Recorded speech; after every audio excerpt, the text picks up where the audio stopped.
Kasunod ng investigasyon ng Senado, binaha ang social media ng memes patungkol kay suspended Bamban Tarlac Mayor Alice Go. Dahil dito ang kanyang kampo pinag-aaralang gumawa ng legal na hakbang. Sabi ko mag-sample tayo. Sa ngayon, wala pa siyang decision. Pero kasi kung hindi tayo sa-sample, tuloy-tuloy lang yan. Tuloy-tuloy yan.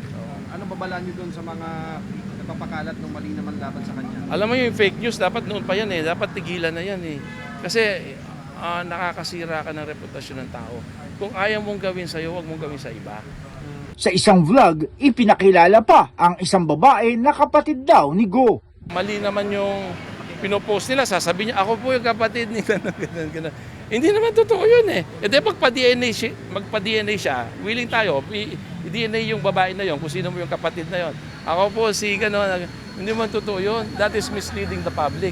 And you are violating the privacy. Pagbabahagi pa ng abogado ni Go, bagamat pinipilit magpakatatag ni Mayor Go, di maikakailang naapektuhan ito sa mga batikos. Pag nakikita ko siya, masaya siya. Pero siyempre, hindi mo maaalis na minsan na ano siya, yung natutulala. Sino ba naman hindi matutulala sa ganyang klaseng bigla na lang bumagsak ang mundo sa kanya? Araw ng Huwebes, Hunyo 6, nagtungo ang kampo ni Go sa Office of the Ombudsman para iapila ang 6 na buwan na preventive suspension na ipinataw sa kanya. Base sa kahilingan ng Department of the Interior and Local Government.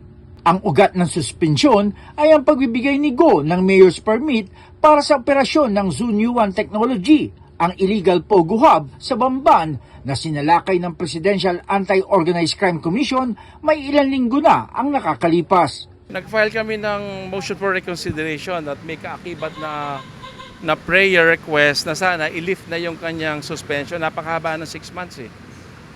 Para isang kaso na hindi naman kami naniniwala malakas ang ebidensya, which is kailangan yung patunayan, nakikiusap kami na ma-lift agad yung suspension. Katwiran ng abogado, ginampanan lang naman ni Go ang kanyang responsibilidad bilang alkalde alinsunod sa mga batas. Isa lang naman ang kinakaso dito eh, yung pag-issue niya ng mayor's permit sa Zoo U1 Pogo Ang problema, bakit hindi niya i-issuean ng mayor's permit yun? Kung ang aplikante compliant, kasi meron tayong batas na Anti-Red Tape Act tsaka yung Ease of Doing Business. Pag hindi ka nag-issue ng mayor's permit, ikaw naman ang kakasuhan.